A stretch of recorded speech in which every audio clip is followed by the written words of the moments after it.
जब आप यूएस में थे, कनाडा में थे, तो क्या कोई एक ऐसा पॉइंट आया जहाँ कोई ट्रिगर हुआ कि नहीं अब मुझे इंडिया जाना है?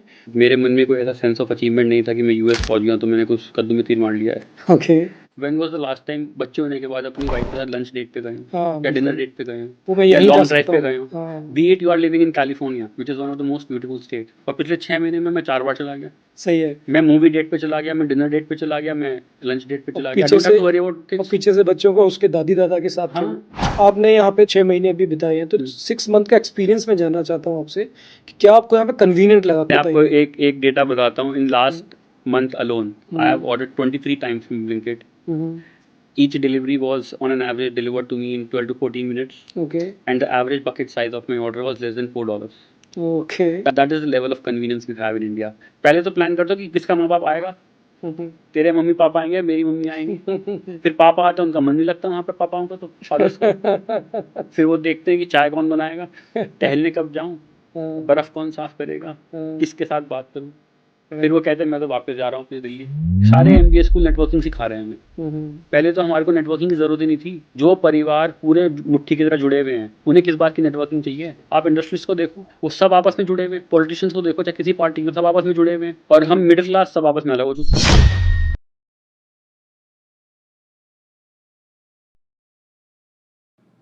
Hello everyone. तो आज हम पॉडकास्ट लेके आए हैं इस स्टूडियो में, and then this is my first podcast in the studio. और ये मैंने क्यों सोचा, क्योंकि मैं कुछ सालों से एनआरआई कम्युनिटी को काफ़ी हेल्प कर रहा हूँ। ऑलमोस्ट 50 अबव फैमिली हैं जो इंडिया वापस आ चुकी हैं। एंड काफ़ी लोग मुझे फ़ोन करते हैं। ये जर्नी मैंने स्टार्ट की थी केवल ऐसे ही कि जब मुझे ज़रूरत थी तो मुझे कहीं हेल्प नहीं मिली, कोई चैनल नहीं मिला, तो मैंने ऐसे ही जर्नी स्टार्ट की। फिर बाद में एक पर्पस बन गया, और इस पर्पस को हेल्प करते करते करते करते एक हमारी एक कम्युनिटी है, हमारा एक इंस्टाग्राम पे ग्रुप है, प्राइवेट ग्रुप है, जिसमें हम लोग एक दूसरे के पर्सपेक्टिव जानते हैं। और जो आ चुके हैं, जो आने वाले हैं, सोच रहे हैं, वो सारे लोग उसमें एक साथ हैं जो एक दूसरे को हेल्प करते हैं। तो उसी सीरीज में आज मेरे साथ हैं एकांश जी। और एकांश जी के बारे में अगर मैं बताऊं तो वो ऑलमोस्ट 11 साल इंडिया से बाहर हैं, जिसमें 5-6 साल यूएस, 5 साल कनाडा। इन्होंने इंजीनियरिंग यहाँ से की, प्लस एमबीए वहाँ से किया। एंड देन ग्रेजुअली उन्होंने वहाँ पर जाके कैनेडियन सिटीजनशिप भी ली। बच्चे के उनके बेटे के पास यूएस पासपोर्ट भी है। एंड देन जो बाकी फैमिली है, बेटी है, they are Canadian citizen. Now they are OCI card holder. And उसके बाद भी वो उन्होंने इंडिया आने का डिसीजन लिया। वो फाइनली इंडिया में सेटल हैं।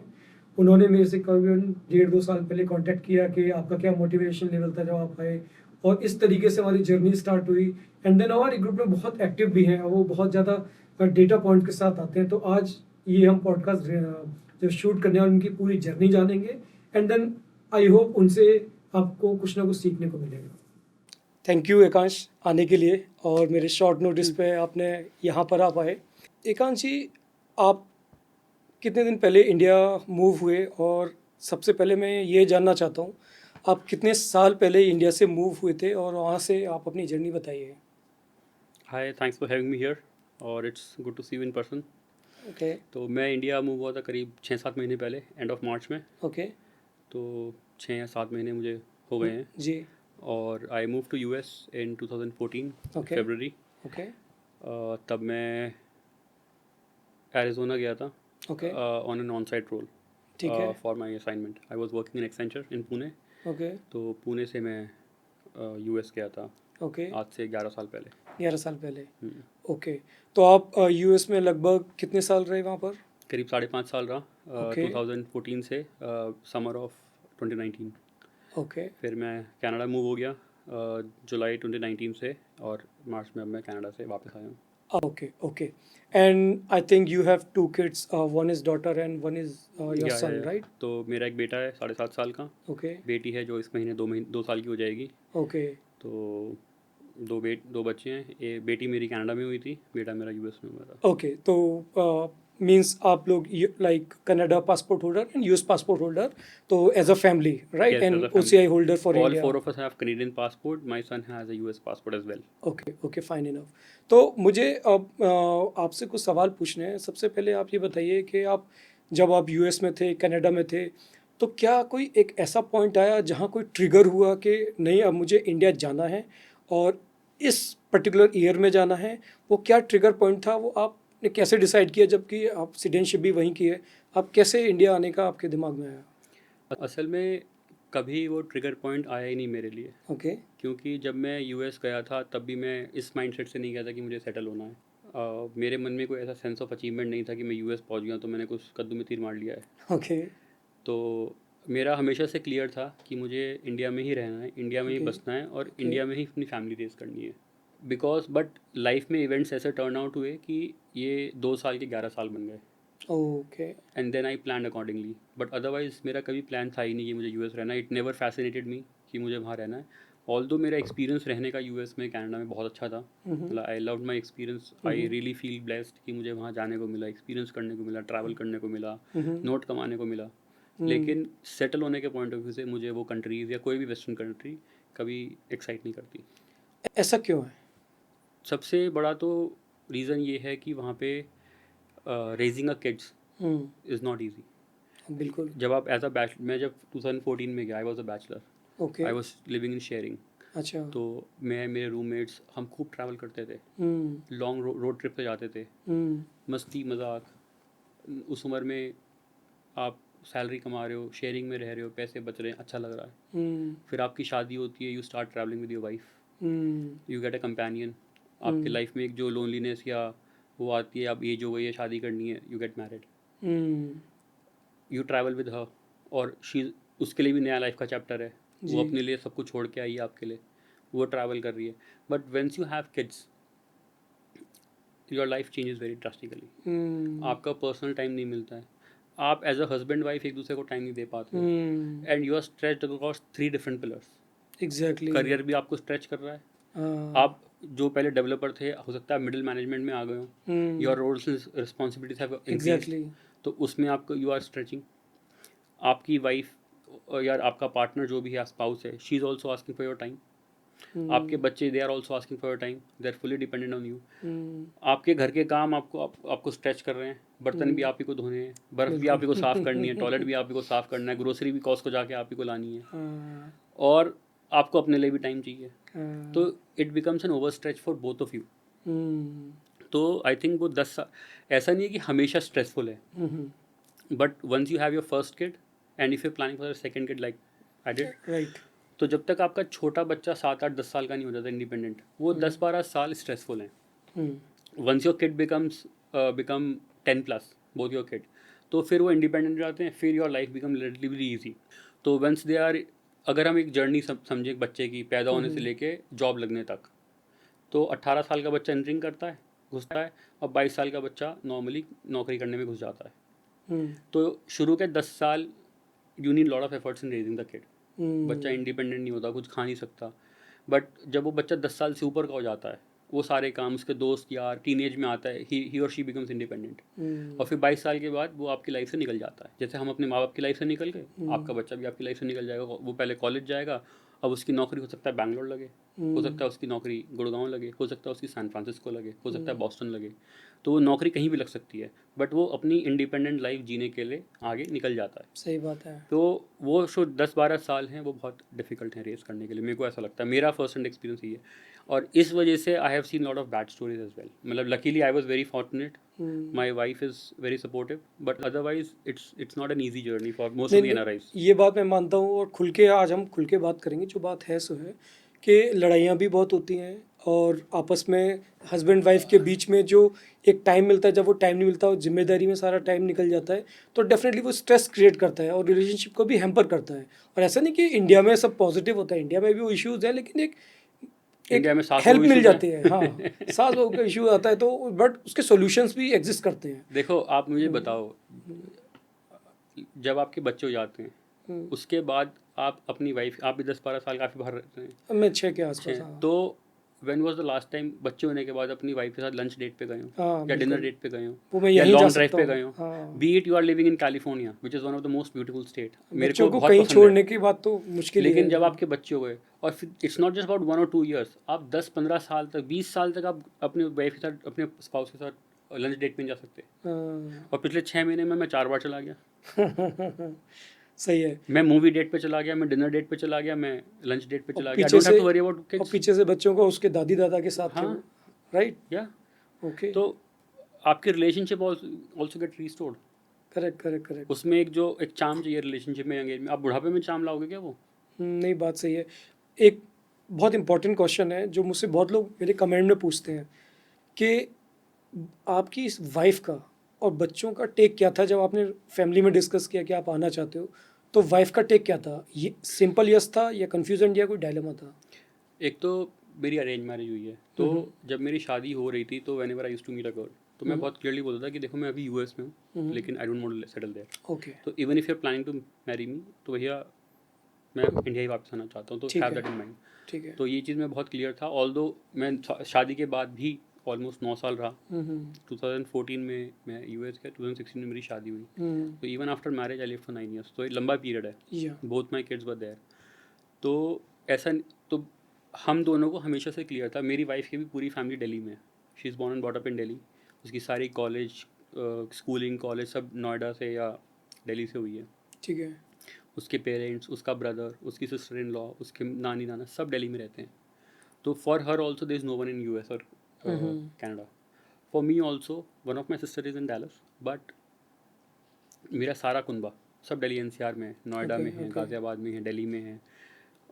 तो हम दोनों का वहाँ कोई है नहीं। हाँ, तो मतलब she was sorted from the day तो वन। उसको भी ये था कि हाँ जाना तो है। सो वी प्लान अकॉर्डिंगली कब ओके, जाना है। तो ओके। ये हम मेरे और मेरे वाइफ में ये डिबेट नहीं था कि जाना है कि नहीं जाना है। ऑल्दो उसे यूएस काफ़ी पसंद आया था, स्पेशली कैलिफोर्निया। ऐसा नहीं है कि उसको अच्छा नहीं लगा, उसको आज भी मिस करती है वो, even after coming back. But not from a point कि मुझे वहाँ जाके सेटल होना है, फ्रॉम अ पॉइंट कि कभी कभी घूमने जा सकते हैं। हाँ। लेकिन ये हम दोनों में क्लियर था कि हमें इंडिया ही रहना है फ्रॉम पॉइंट ऑफ व्यू से। और रही बात बच्चों की, बेटी मेरी अब 2 साल की हो रही है, she has no point of view. मेरा बेटा जब आया तो 7 साल का था। He was very excited to come.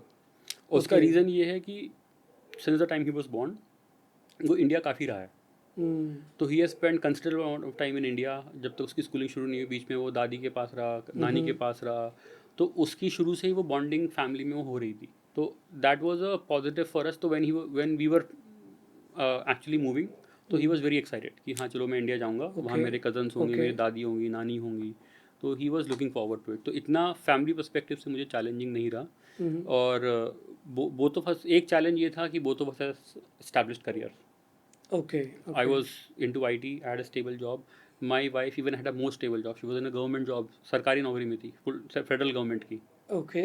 But क्योंकि हमें वहाँ रहना ही नहीं था, हम्म, मतलब वो हमें था कि सरकारी नौकरी अच्छा है, लेकिन अकेले कब तक रहेंगे। तो वो Okay. पॉइंट ही ये था कि अकेले तो नहीं रहना है, तो फिर देखी जाएगी। ओके, तो मेरा अगला क्वेश्चन आपसे ये है कि आपने यहाँ पे आने के बाद अभी आप किस सिटी में हैं और आगे का प्लान्स आपके क्या हैं?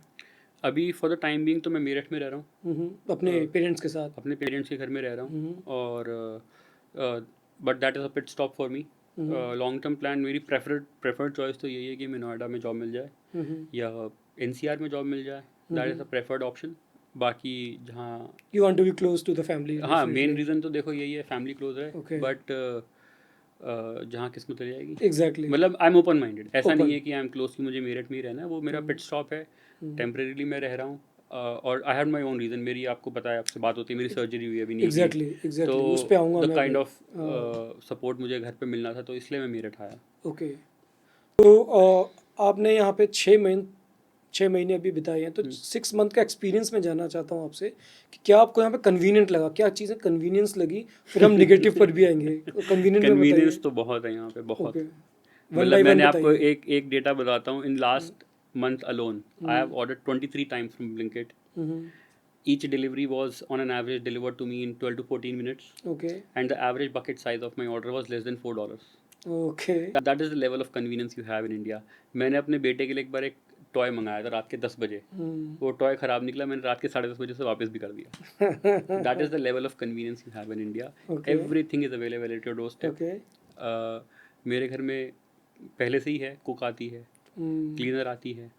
उसके अलावा बेटी आई है, तो उसके लिए हमने एक फुल टाइम नैनी भी रखी हुई है, ताकि आपकी वाइफ को टाइम मिले। जिससे कि मेरे को, मेरी वाइफ को भी टाइम मिले, थोड़ा हमें पर्सनल टाइम मिले। Right. और दादी दादी दादू भी हैं, बच्चों के सोसाइटी में फ्रेंड्स भी बन गए हैं इन माई लोकेलिटी। तो ओवरऑल मेरा एक्सपीरियंस तो बहुत पॉजिटिव रहा। ऐसा नहीं है कि इश्यूज़ नहीं है, most of the issues are known, but overall मेरा experience of living in India is, आप वॉक करने जाओ सुबह आप गरम गरम देसी घी की जलेबी खा ले आओ नहीं, तो सही वो जो बात सुख है यहाँ पे वो बाहर नहीं है। ओके, तो कन्वीनियंट में, और जैसे मैं बोलूँ कि और अफोर्डेबिलिटी आप मानते हैं या फैमिली बहुत मानते हैं? अफोर्डेबल है इंडिया। Okay. लोग कहते हैं इंडिया बहुत महंगा हो गया, महंगा हो गया है। देखो, इंडिया में क्लास डिवाइड है, शुरू से है, आज भी है। हाँ। अगर आपका एंकर पॉइंट DLF कमेलियाज है तो इंडिया अनअफोर्डेबल है। राइट। अगर आपका एंकर पॉइंट ओबरॉय 360 है तो ऑब्वियसली आपका, अगर आपका एंकर पॉइंट आपके फैमिली है, आप ये याद करो ना, आपके रूट्स कहाँ थे, आपके पापा मम्मी ने आपको क्या दिया, राइट राइट किस स्कूल में पढ़ाया, किस गाड़ी में घुमाया, राइट। किस और गली अब किस मोहल्ले में में घूम रखा, रहे, और अब किस में? हाँ। किस गली मोहल्ले में रखा, कौन से Right. स्कूल में भेजा, उसके वो बाद सब भी भूल यूएस गए आप। उसके बाद भी यूएस कनाडा पहुंचे ना। उसके हाँ, तो हाँ। वो सब भूल गए। तो हाँ। अपनी रूट्स को मत भूलो, सही सबसे बात इम्पोर्टेंट है अपनी रूट्स को Right. मत भूलो। और दूसरा ये है कि आप ये कोशिश करो कि जिस लेवल पे आपके पेरेंट्स ने अपना बेस्ट दिया, आप उससे 2 लेवल ऊपर दे लो। Why are you anchoring to something else which is fictious? Right.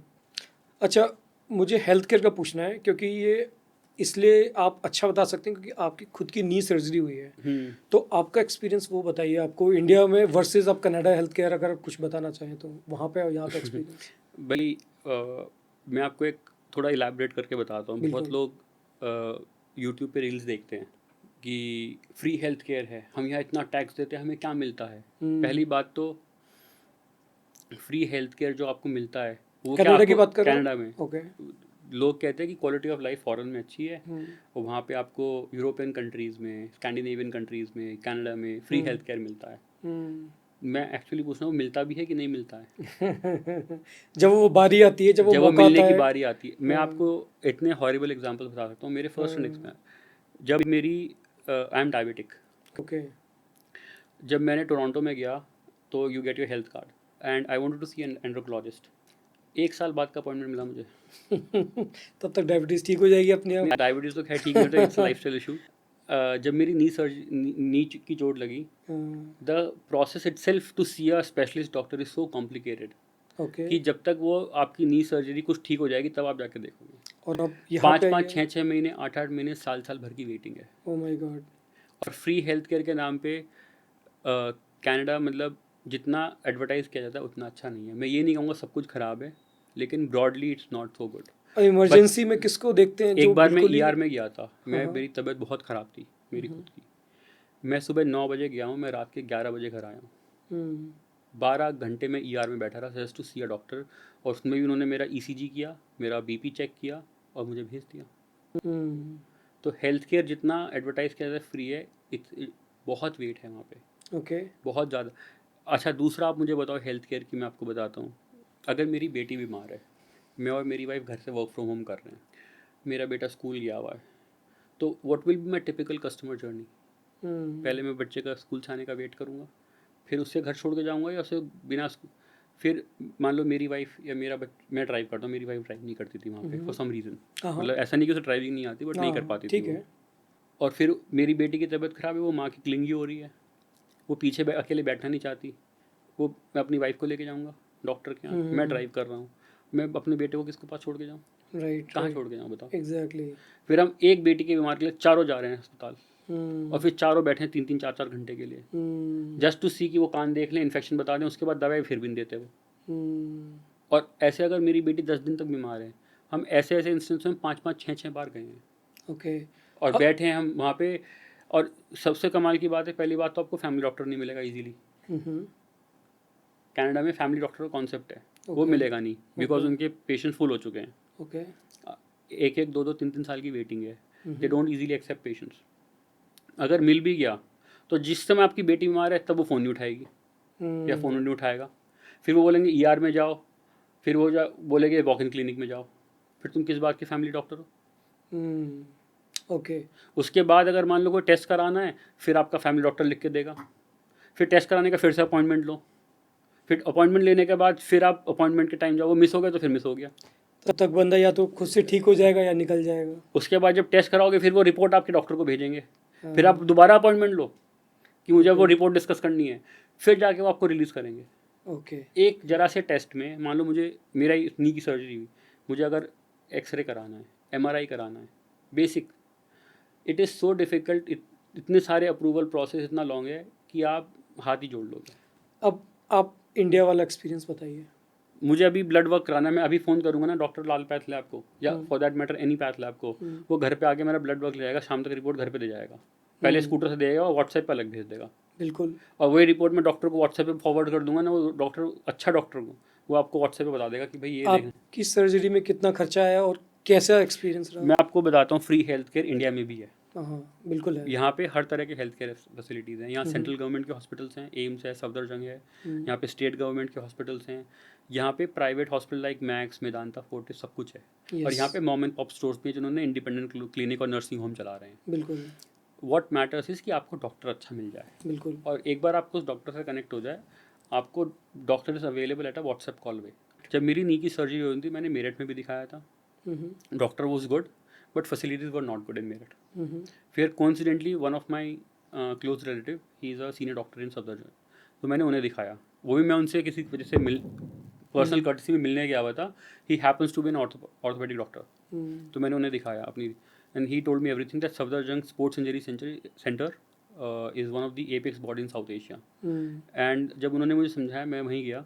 उन्होंने मुझे 1-2 महीने बाद का अपॉइंटमेंट दिया था। He was busy with other things and easily वहाँ अपॉइंटमेंट मिलता भी नहीं है। And I got very very good treatment there. Okay. My hospitalization was completely free, my operation was completely free, और मेरा सिर्फ इम्प्लांट्स का खर्चा जो मैंने आउट ऑफ पॉकेट दिया है, पूरी सर्जरी का मेरा खर्चा आउट ऑफ पॉकेट $250 आया है। $250 में क्या होता है वहाँ पे यूएस में, मुझे बता दो। और उसमें भी अगर मेरे पास आयुष्मान कार्ड होता, आई am not eligible for it, but if I had an Ayushman card, तो वो भी फ्री होता मेरा। तो वो इम्प्लांट्स के और वो जो इम्प्लांट्स हैं, दे आर टाइटेनियम के, अच्छे, मतलब टॉप क्वालिटी के इम्प्लांट्स हैं। राइट। ऐसा नहीं है कि कोई, और when I discuss with him, these the doctors in AIIMS, doctors in Safdarjung, in Medanta, they travel across the globe. They know कि भैया बाकी दुनिया में इस पर्टिकुलर ट्रीटमेंट का क्या सर्जरी हो रही है, क्या ट्रीटमेंट हो रहा है, राइट। इस पर्टिकुलर इलनेस को कैसे। They are the best doctors. ऐसा नहीं है कि इंडिया में डॉक्टर्स अच्छे नहीं हैं, और I really got very good care. और मैं कह रहा हूँ सब फ्री था मेरा, सिर्फ $200 से $300 लगे। वहीं जब मेरी वाइफ प्रेग्नेंट थी फर्स्ट चाइल्ड से सैंड्रमोन में, तो she had some health issue, तो हम एक नियर बाई जो हमारा सैंड्रमोन हॉस्पिटल है वहाँ पे गए, ईआर में। यूएस में और कनाडा में अच्छी बात है कि यूएस में सारा प्राइवेट है, आप प्रीमियम देते हो अपनी आउट ऑफ पॉकेट और कोपे देते हो। तो उन्होंने सिर्फ मेरी वाइफ को 1 या 2 घंटे के लिए हॉस्पिटल में रखा, बीपी चेक किया, अस्थमा चेक किया, और आफ्टर प्रीमियम एंड कोपे मेरा $800 का बिल बना दिया 2 घंटे के बीपी चेक करने का। अभी रिसेंटली मेरा एक बहुत क्लोज फ्रेंड है, he was one of my first roommate in US, he is a very close friend of my, he Noida से ही है। उनका भी अपेंडिक्स रिमूव हुआ है अभी रिसेंटली, कुछ हफ्ते पहले, न्यू जर्सी में। सुबह अपेंडिक्स रिमूव हुआ, शाम को घर भेज दिया। ओके। कितने का बिल बनाया होगा बताना आप? I don't know, may be $10,000। $50,000 का बिल बनाया है। ओके। और उसमें से कोपे उन्होंने 10% दिया है, $5,000 अपनी जेब से, 4 लाख रुपये अपनी, 4.5 लाख अपनी जेब से दे के आ रहे हैं सिर्फ अपेंडिक्स। ये काम इंडिया में 25,000 रुपये में हो जाता है, 25,000। उसको आप अगर मैक्स मेदांता में भी करा लोगे बढ़िया हाई फाई हॉस्पिटल में, तो 75,000 1 लाख रुपये निकाल देंगे। 1 लाख और ये विदाउट इंश्योरेंस कह रहा हूँ मैं, इंडिया में विदाउट एनी इंश्योरेंस में कवर मैं होता है। सफदरजंग में जो गया विदाउट इंश्योरेंस गया, राइट। मैं बस गया, भर्ती हो गया और आ गया, और कोई खर्चा नहीं दिया मैंने जेब से, Okay. सिवाय इम्प्लांट्स के। वो भी मेरा $200-250 में इम्प्लांट लगे हैं बस। चलिए ठीक है, आपकी ये तो एक्सपीरियंस, ये एक्सपीरियंस, मतलब health care hands down in India is very very good. अभी धनतेरस में मेरी बेटी बीमार थी, ऑन सैटरडे को डॉक्टर क्लिनिक जो पेडिट्रिशियन है मेरठ में मेरा हमारा, वो छुट्टी रखता है, ओके। बट वो बीमार थी, क्या करें। हमने उनका फार्मेसी से उनका नंबर लिया, डॉक्टर को फ़ोन किया, उनके घर जाके दिखा के आए। उन्होंने घर पे अटेंड किया, देखा, दवाई लिखी, हमने दवाई ले घर आए। Because it's a moral duty as well, not just तो प्रोफेशन। सैटरडे को बीमार थी मेरी बेटी, उसको क्रूप हुआ था, संडे को उसका क्रूप ठीक हो गया, क्योंकि उसमें वो एक शॉट्स देते हैं क्रूप के, वो उसको स्टेरॉइड्स होते हैं, देने नहीं चाहिए नॉर्मली, वो स्टेरॉइड्स दिए, वो ठीक हो गया उसका 1 दिन में। ओके। अब उन्हें तो पूरे दिवाली खांसती रहती। आप बताओ, आपकी बच्ची 6 बजे शाम को 6 बजे बीमार हो जाए वीकेंड पे, आप किसको दिखाओगे कनाडा में? राइट। तो हेल्थ केयर तो हैंड्स डाउन इंडिया में बहुत अच्छा है, and we should appreciate it. और हेल्थ केयर नीड्स भी इवॉल्व होती है हमारी ओवर टाइम। राइट, तो that also is very important. Exactly. तो अगर मैं अब कुछ ब्लाइंड स्पॉट की बात करूं तो आप ब्लाइंड स्पॉट कुछ बताएंगे जो वहां पर बैठ के जो एनआरआई 2-3 साल इंडिया नहीं आते हैं, बहुत कम टाइम के लिए आते हैं, जो केवल यूट्यूब पर या दूर से ऊपर ऊपर से देखते हैं, डिटेल में अगर हम जाएं तो कुछ ब्लाइंड स्पॉट अगर आप बताना चाहें जैसे, तो मैं पहले एक डिस्क्लेमर दे देता हूँ, हाँ। वो ये है कि अगर आपके पास ठीक ठाक पैसा है ना, आई एम नॉट ट्राइंग HNI, ठीक ठाक पैसा है, तो इंडिया से अच्छा कंट्री कुछ नहीं है। Very it's the good. Best country in the world, okay, specially for Indians. Specially for it's our home. हाँ, नहीं, I am not saying for hmm. Cliche, it's actually I find it very good. Okay. दूसरा क्या है कि blind spot ये है कि एक तो सबसे पहले जब हम 20s में अपने जाते हैं हाँ। US, तब हमारी हेल्थ केयर नीड्स अलग होती हैं, हमारी फाइनेंशियल नीड्स अलग होती हैं, इमोशनल नीड्स अलग होती हैं, हमारा फोकस करियर प्रोफेशनल पे लाइफ पे ज़्यादा होता है, मस्ती मजाक पे ज़्यादा होता है। तो राइट। 20s में जो आपकी नीड्स होती हैं, they evolve in 30s when you become first time parents और Okay. Second time parents. Okay. When you enter in your 40s, you enter into mid life crisis. Correct. तब आपकी financial needs, health care needs, ये सब evolve होती रहती है। And once you enter in your 50s, when your kids grow up and they leave you for to pursue their own career, तो आपकी ये नीड्स फिर इवॉल्व हो जाती हैं। एंड 65 में अलग, again 55 and 60 and up to 90 जब तक आप जियोगे तो आपकी नीड्स अलग हैं। तो सबसे बड़ा ब्लाइंड स्पॉट तो है, लोग ये नहीं समझते कि आपको कितना पैसा बुढ़ापा काटने के लिए चाहिए, कितना पैसा बच्चों को पढ़ाने के लिए चाहिए, कितना पैसा। अच्छा, लोग कहते हैं वहाँ फ्री एजुकेशन है, ये अच्छे हैं क्या वहाँ के पब्लिक स्कूल? आप मुझे बताओ, आर दे गुड इनफ? दूसरी बात, अगर इतने अच्छे हैं तो भाई सारे इंडियन क्यों भरे पड़े हैं, सारी टॉप कंपनीज के सारे एग्जीक्यूटिव्स? वहाँ के बच्चे क्या कर रहे हैं, बाकी कंट्रीज के बच्चे क्या कर रहे हैं? दूसरा, कॉलेज सस्ते हैं क्या वहाँ पे? Actually you can divide till 12th is different education, and after 12th बहुत I'll tell you. लोग तो ड्रॉप आउट होते हैं क्योंकि वो कंटिन्यू नहीं कर सकते, इतना महंगा होता है। जो देखो, दो तरह के इंडियंस हैं वहाँ पे। हम्म, टिपिकली मोस्ट कॉमनली जो गए हैं 2000 के बाद, वो IT वाले गए हैं। जी। तो IT वालों के मोस्टली बच्चे पब्लिक स्कूल में पढ़ते हैं और वहाँ खुश होता है। जो कई सारे कपल्स ऐसे हैं जो दोनों अच्छी फैंग कंपनीज में हैं, MBB फर्म्स में हैं, गोल्डमैन सैक्स में, इन्वेस्टमेंट बैंकिंग में हैं, they are making 400K, 500, $500,000, right. वो बच्चों को प्राइवेट स्कूल में भेजते हैं। पहली बात तो ये है। Right.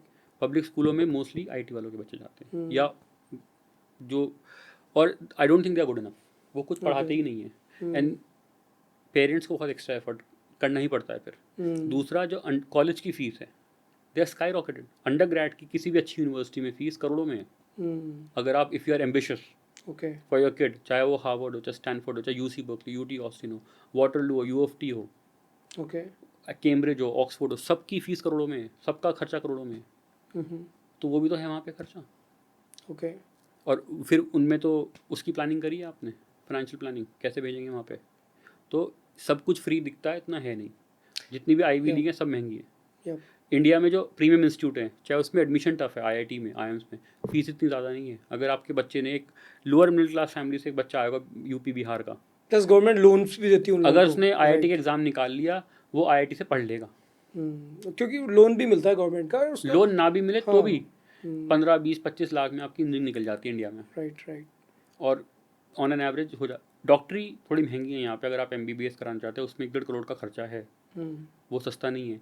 But most of the profession are very affordable in India. Okay. तो एक और ब्लाइंड स्पॉट मुझे लगता है टर्म इंश्योरेंस, जो हम अभी बात कर रहे थे।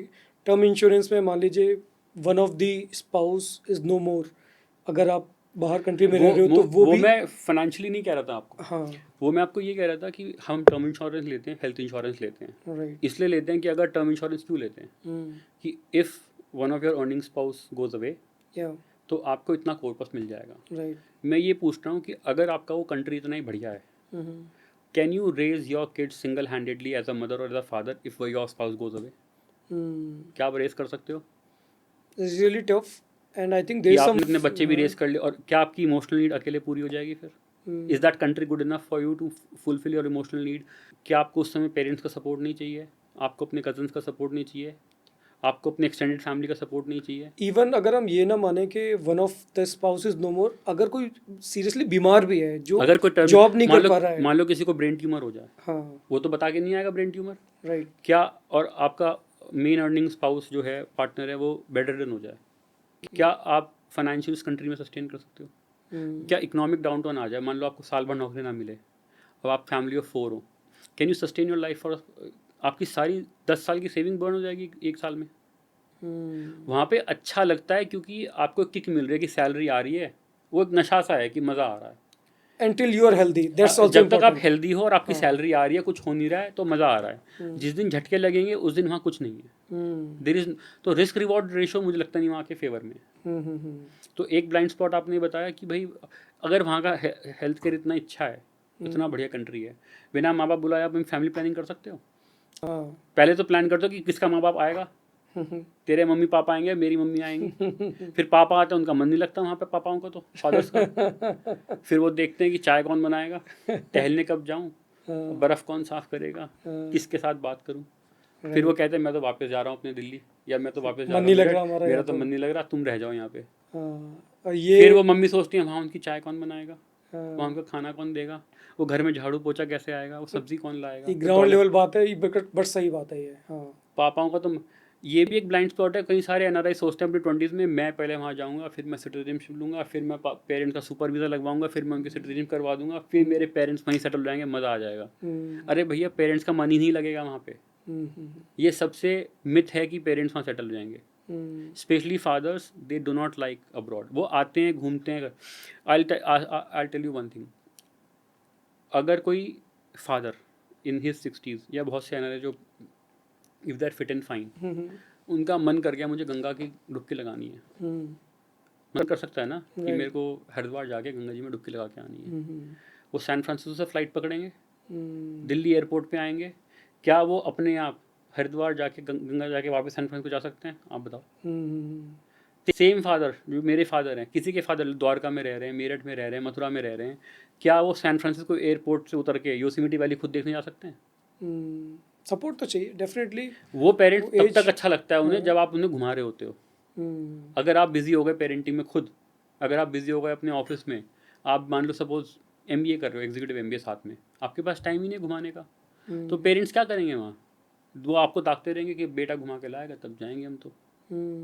दे आर नॉट Right. इंडिपेंडेंट। इस कंट्री में दे आर इंडिपेंडेंट। नहीं, आपकी बात ठीक है। और हम एक और बात कर रहे थे, वो भी केयर टेकर वाली।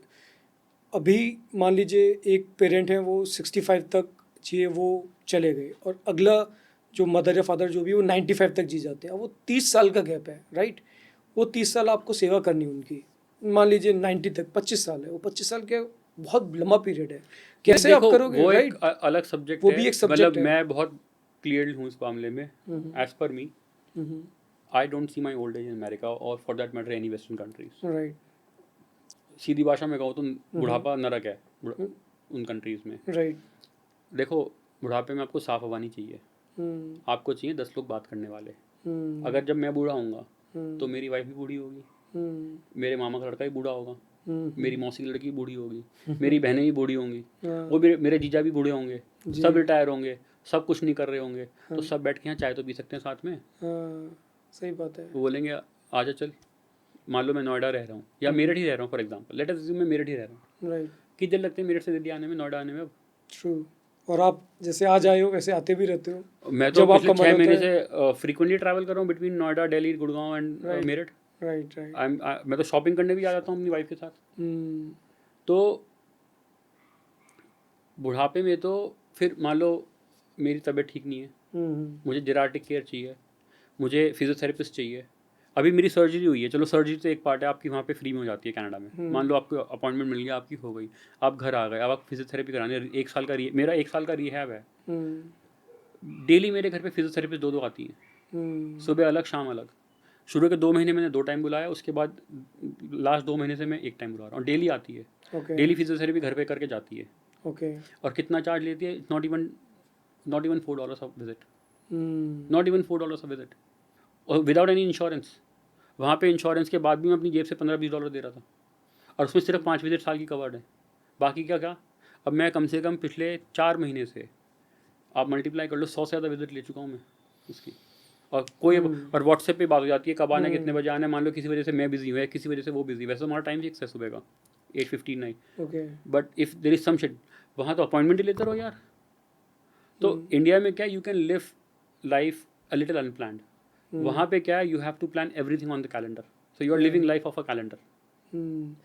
तो you have to box everything inside that calendar, इतने बजे ये, उतने बजे ये। यहाँ पे क्या है, थोड़ा रिलैक्स्ड है। अच्छा, ऐसे भी कुछ एग्जांपल्स हैं जब जिनको पता चला आप इंडिया वापस आ रहे हैं, आ गए हैं, तो उन्होंने आपको फ़ोन पे बुला, अरे यार ये क्या कर रहे हो, ये तो मतलब दिस इज़ फुलिश डिसीजन, ऐसे करके किसी ने बोला कुछ ऐसे एग्जांपल, या आपने वहाँ देखे हो जो वहाँ पे लोग बोल रहे हो, भले वो खुद एकदम अकेले हो, या कुछ भी ऐसे एग्जांपल्स हैं? देखो, अकेले का तो ये आई एम वेरी लाइव एग्जांपल में मैं आपको पूछ रहा बताता हूँ, फॉर्चुनेटली मेरे साथ क्या है कि I am still connected with my extended family. हूँ। ओके। चाहे वो मेरे कजन्स हों, मेरे Okay. सिबलिंग्स हों, we are still connected. Okay. ऐसा नहीं है कि बिल्कुल, मैं ये भी नहीं कहूँगा कि रोज़ मिलते हैं, but at least we are still connected. Okay. आजकल ये हो गया कि इस कैपिटलिज्म ने और कॉर्पोरेट लाइफ ने ना सबको तोड़ दिया है। पहले जॉइंट फैमिली होते थे, वो न्यूक्लियर हुए, बट फिर भी कनेक्टेड थे। अब वो न्यूक्लियर भी टूट चुके, अब कनेक्टेड भी नहीं है। कहने को हमारे पास इंस्टाग्राम है, लेकिन आज की तारीख में जो कॉर्पोरेट लाइफ में है ना, स्पेशली चाहे वो बैंगलोर में हो, चाहे सैन फ्रांसिस्को में हो, वो अपने बुआ के बच्चों से, चाचा के बच्चों से, ताऊ मौसी, किसी से कनेक्टेड नहीं है, मामा से। और इसमें दोष सिर्फ कॉर्पोरेट का नहीं, हमारे पेरेंट्स का भी है। उन्होंने ही हमें इस रेस में डाला, उन्होंने ही बोला फूर हो जा, तू बैंगलोर जा। हम प्राउडली बताएंगे अपने रिश्तेदार को कि हमारा बेटा तो गोल्डमैन सैक्स बैंगलोर में जॉब कर रहा है 80 लाख के पैकेज पे। हम तो प्राउडली बताएंगे हमारा बेटा सैन फ्रांसिस्को जॉब कर रहा है। लेकिन उन्होंने ये नहीं बताया भाई अपने मामा के लड़के से भी रिश्ता बना ले। सारे MBA स्कूल नेटवर्किंग सिखा रहे हैं हमें। पहले तो हमारे को नेटवर्किंग की ज़रूरत ही नहीं थी। जो परिवार पूरे मुट्ठी की तरह जुड़े हुए हैं, उन्हें किस बात की नेटवर्किंग चाहिए? हाँ, सही बात है, कजिन्स ही अपने आप सेल्फ सफिशिएंट किस होते बात की नेटवर्किंग चाहिए? अगर आप अपने पूरे खानदान में जुड़े हुए हो एक मुट्ठी की तरह, आप पूरा फैमिली बिजनेस रन कर सकते हो। और ये ट्रू है इंडस्ट्रियलिस्ट के लिए। आप इंडस्ट्रियलिस्ट को देखो, वो सब आपस में जुड़े हुए हैं। पॉलिटिशियंस को देखो, चाहे किसी पार्टी के, सब आपस में जुड़े हुए हैं। और हम मिडिल क्लास सब आपस में अलग हो चुके हैं। और हम, एक पिताजी कानपुर में, एक बेटा दुबई में, दूसरा बेटा सियाटल में, और हम प्राउड फील कर रहे हैं। और प्राउड फील करने और कराने के लिए भी तो किसी के साथ बैठना पड़ेगा, बताना पड़ेगा, वो मीट भी तो करनी पड़ेगी। आई थिंक जो मेरे को लगता है कि हम बहुत ज़्यादा डिस्कनेक्ट हो चुके हैं अपनी रूट से, अपनी फैमिली से, और कहीं ना कहीं ये सही नहीं है। आई एग्री कि आज से 30 साल पहले, 20 साल पहले हमारे देश में अपॉर्चुनिटीज़ कम थी। या तो सरकारी नौकरी थी या पिताजी का गल्ला था। लेकिन आज ना तो जॉब की कमी है। If you are qualified enough that you can get a job in Seattle Google office, you can get a job equally in Bangalore और इन गुड़गांव और इन Mumbai. If you're qualified enough to start a startup in San Francisco, you can start in Meerut also. Right. I don't think कि अब opportunities की कमी है।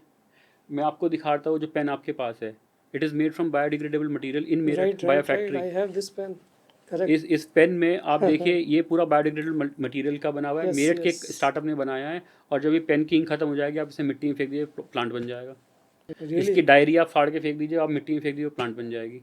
And that startup has started in Meerut. No, definitely I am in Noida, I can see के कितने startup आसपास खुल रहे हैं, और वो समहाउ एक फ्यूल की तरह एक मोटिवेशन भी है हम लोगों के लिए कि हम लोग बियॉन्ड सोच सकते हैं जो हम पहले हम नहीं सोच सकते थे। और इसी यही उसका पता है, मेंटल कंडीशनिंग मिडिल क्लास की ऐसी हुई ना कि job is be all and all बना दिया है शुरू से ही।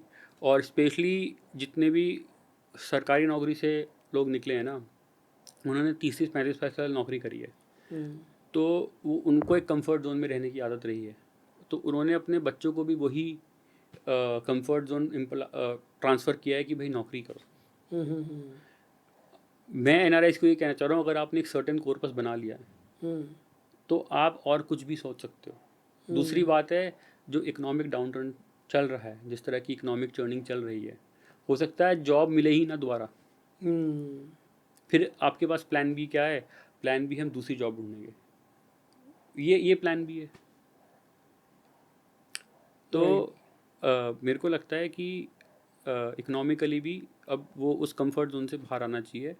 और बहुत कुछ हो रहा है इंडिया में, बहुत कुछ। और मैं स्टार्टअप की वो ये नहीं कह रहा आप नेक्स्ट पेटीएम बनाओ, नेक्स्ट भारत पे बनाओ, नेक्स्ट फेसबुक बनाओ। छोटी छोटी, मैं आपके लिए आज एक केक लाया था। That is a startup, one of the best bakery in Meerut, I don't want to name it, and that startup is being completely run by women. Okay. और उन्होंने क्या कर रखा है, अपने ग्राउंड फ्लोर पे बेकरी बना रखी है। Its products are amazing. हमने अभी दिवाली पे बहुत लोगों को गिफ्ट दिए हैं, सबको दिए हैं, everybody loved it, even in Delhi. Okay. और ग्राउंड, उन्होंने बेसमेंट में गिफ्टिंग स्टूडियो बना रखा है।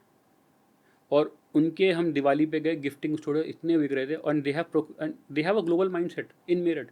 दे have procured all the packaging material from China. वो Okay. खुद चाइना ट्रैवल करती हैं लेडीज़। Oh. तो that is the mindset shifting हो रहा है लोकल का। लेकिन जो लोग 10-15 साल पहले इंडिया छोड़ के चले गए, उनको लगता है इंडिया वहीं है। Hmm. दूसरा, बिकॉज हमारे जो न्यूज़ चैनल भी इसके लिए जिम्मेदार हैं कि वो जो हर समय एक नेगेटिव न्यूज़ दिखाते रहते हैं, हर समय उनको जो पॉजिटिव चीज़ें हो रही हैं वो दिखती ही नहीं है। Hmm. एक तो मीडिया है जो सिर्फ अच्छा ही दिखाया जा रहा है, एक न्यूज़ है जो सिर्फ नेगेटिव दिखाया जा रहा है कि आज ये बारिश हुई, सड़क धंस गई, ये बारिश हुई, गुड़गांव में स्विमिंग पूल बन गया, आज वहाँ लैंडस्लाइड हो गई तो इतने लोग मर गए, बस ये दिखाए जा रहे हैं। Hmm. मैं आपको एक छोटा सा इंसिडेंट बताता हूँ, ये बहुत अच्छी बात है। मेरठ में एक प्रोजेक्ट बन रहा है, बहुत मेगा प्रोजेक्ट है, इंडिया का पहली RRTS ट्रेन बन रही है। तो उसमें एक मस्जिद रास्ते में आ रही थी, Hmm. कम्युनिटी के लोग खुद आ गए और उन्होंने वो मस्जिद सरकार को दे दी कि आप इसे तोड़ के आप यहाँ RRTS बना लो, कि शहर का विकास ज़्यादा ज़रूरी है। Hmm. बट वो न्यूज़ क्यों नहीं दिखाते? Hmm.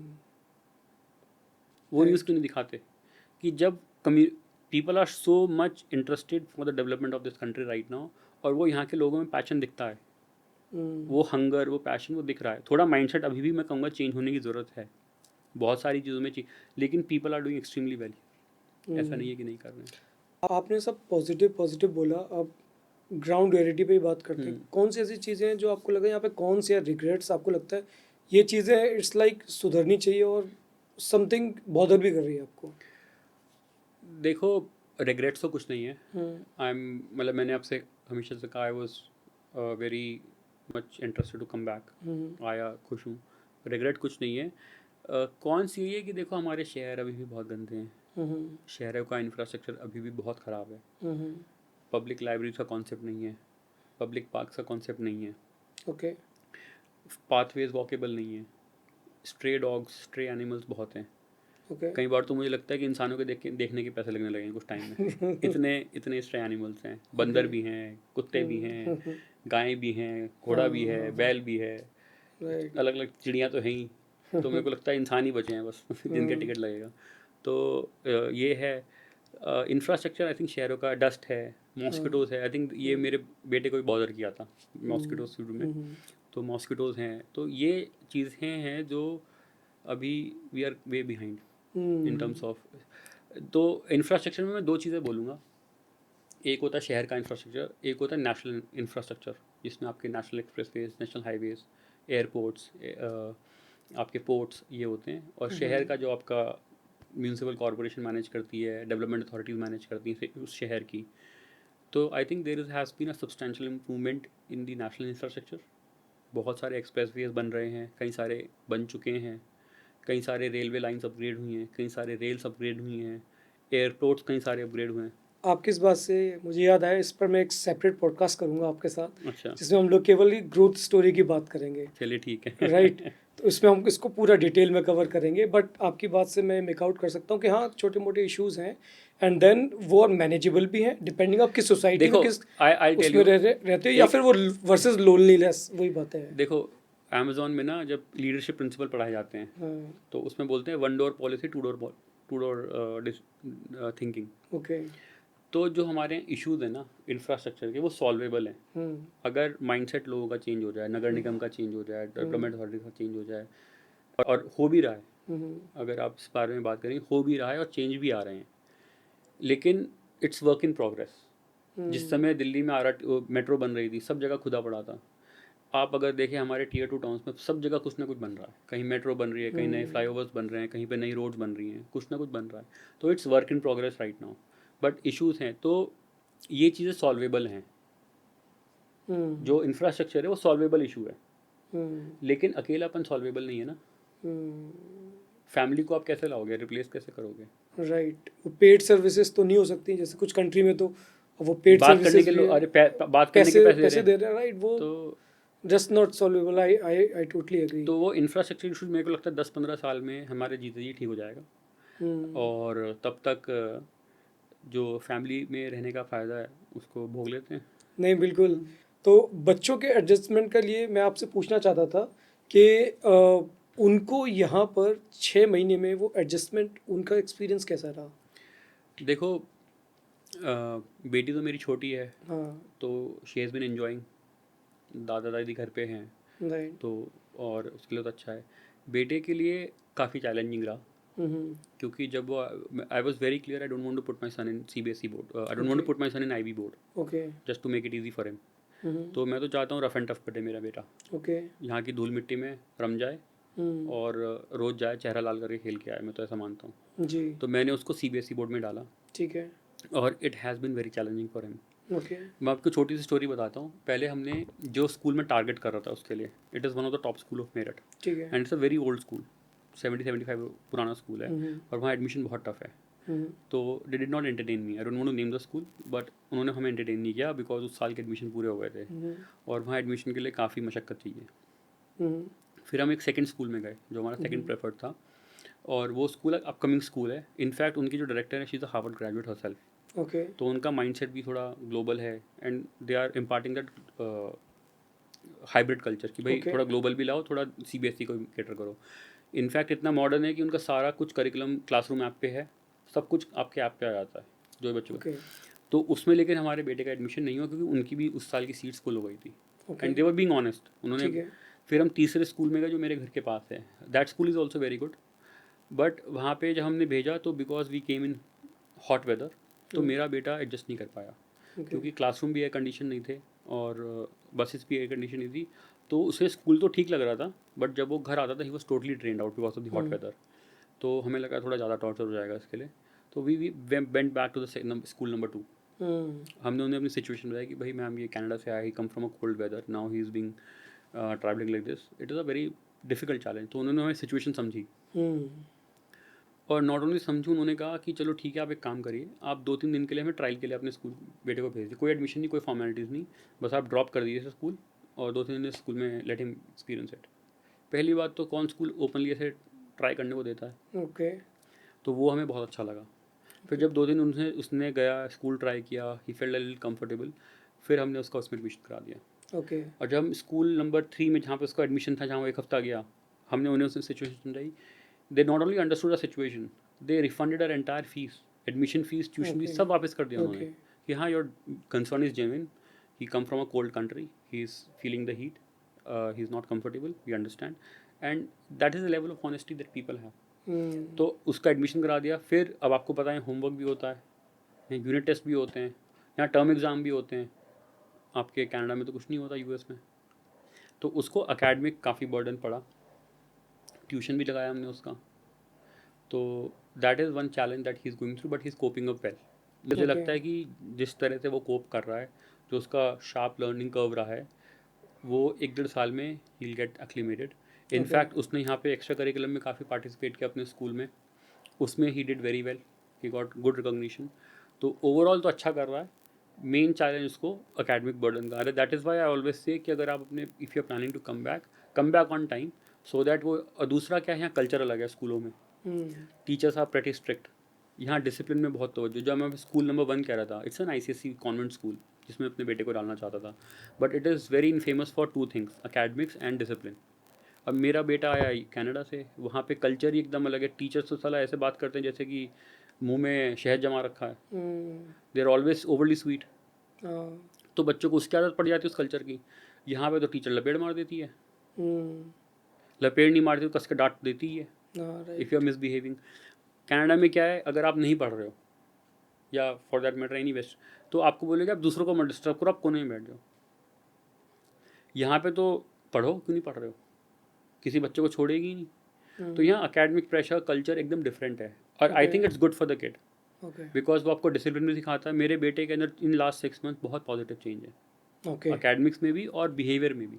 Really great. और वो बहुत शैतान था पहले, लेकिन ऐसा नहीं कि अब शैतान नहीं है या वो डिप्रेस हो गया, ही इज़ हैप्पी। लेकिन उसको ये चैलेंज लग रहा है, इसलिए कभी कभी वो याद भी करता है मुझे वापस जाना है, मुझे इतना क्यों पढ़ना है। वो ये सब तो कहता है, but otherwise he is coping up well. Okay, great. तो एज अ लास्ट पॉइंट कुछ मैसेज आप डिलीवर करना चाहेंगे ऑडियंस को? मैं यही कहना चाहूँगा, 2-3 चीज़ का ध्यान रखिए। जब आपका ओल्ड एज आती है ना, वो तो I don't think it's good in the west. There are 3 pillars that you need in old age: financial well-being, emotional well-being, and physical well-being.